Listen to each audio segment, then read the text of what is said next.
Thank you Rajinikanth గారు, thank you me opinion share చేసినందుకు. So high court దగ్గర అయితే కొంత హై టెన్షన్ కొనసాగుతుంది. ప్రస్తుతానికి 12:30 సమయానికి మళ్ళీ రెండోసారి అంటే ఆ ఉదయాన్నే జరిగిన విచారణ వాయిదా పడింది. 12:30కి మళ్ళీ మొదలు పెడతామన్నారు. 28 మంది ఇంప్లీడ్ అయినటువంటి ఆ పిటిషనర్లు కూడా ఇప్పుడు వాళ్ళ యొక్క వాదన కూడా వింటామని హైకోర్టు చెప్తోంది. సో హైకోర్టు దగ్గర నుంచి కొంతమంది అడ్వకేట్స్ మాట్లాడుతున్నారు, వారు ఏం మాట్లాడుతున్నారో చూద్దాం. పాదూరు శ్రీనివాస్ రెడ్డి ఆయన ఎటు పోయింది. ఆయన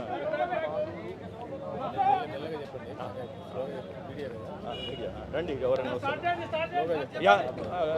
గుడ్ మార్నింగ్. గుడ్ మార్నింగ్, నా పేరు పాదూరు శ్రీనివాస్ రెడ్డి, అడ్వకేట్ని.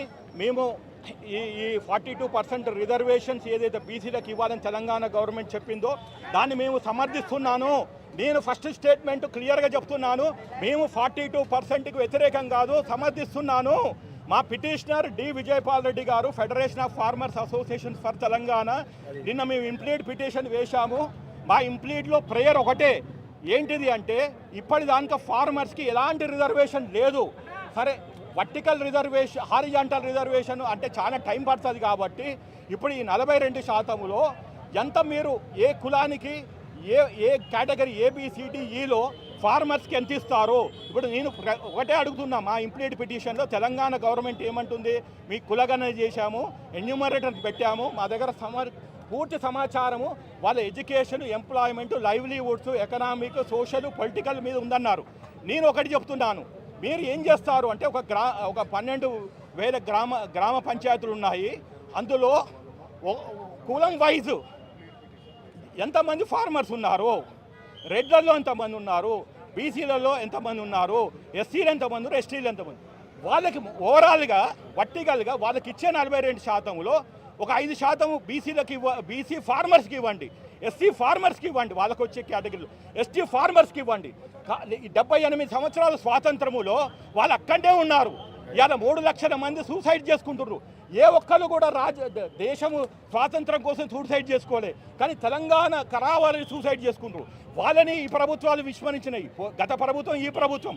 అట్లనే 3 లక్షల చావులని ప్రభుత్వాలు శవయాత్రలు చేసి వాళ్ళ సమస్యలకి మేము ఏదో రైతు బంధు, రైతు భరోసా ఇస్తాము అంటున్నారు. కానీ వాళ్ళ పిల్లలకి, భావి తరాలకి చదువు చెప్పించి, విద్య ఇచ్చి, ఉపాధి ఇచ్చి, రాజకీయంగా వాళ్ళ ఎదుగుదలకి ఈ రిజర్వేషన్ తోడ్పడ్డ నాడే ఈ దేశము అన్నదాత సుఖీభోవో, ఇంకోటి వాళ్ళ అన్నదాతనే కాదు భాగ్యదాత.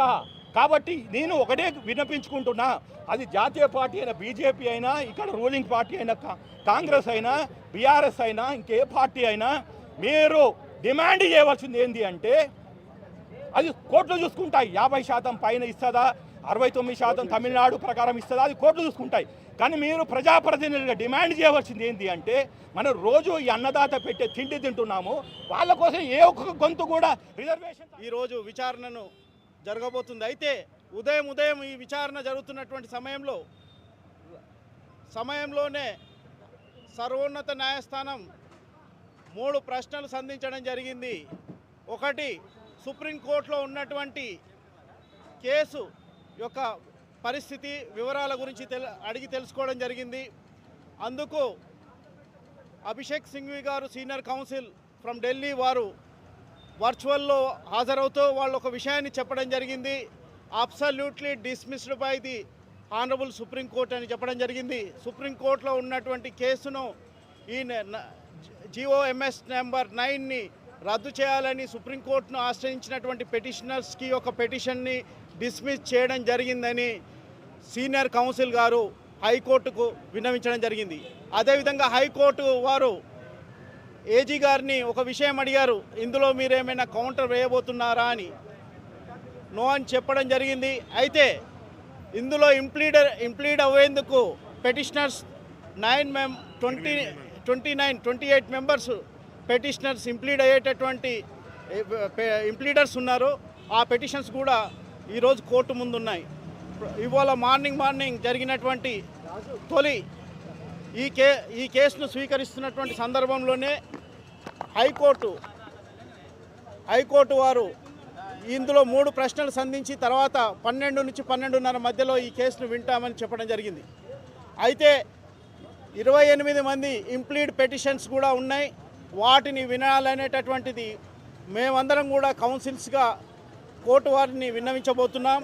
అదేవిధంగా రిజర్వేషన్ ఏదైతే నా ఎంపెరికల్ డాటాతో రిజర్వేషన్ని ఇవ్వడం జరిగిందో ఆల్రెడీ షెడ్యూల్ ఇవ్వడం జరిగింది ఎలక్షన్ కమిషన్ అని చెప్పి ఏజీ గారు కూడా కోర్టు దృష్టికి తీసుకురావడం జరిగింది.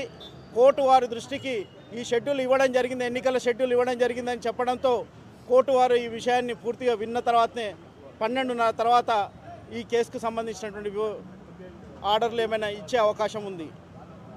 మా యొక్క విజ్ఞప్తి ఏంటంటే యావత్తు సమాజం 42% కోరుకుంటుంది. ఈ విషయంలో ప్రభుత్వం కూడా వారి యొక్క వాదనలు గట్టిగా వినిపించాలని మరోసారి విజ్ఞప్తి చేస్తున్నాం.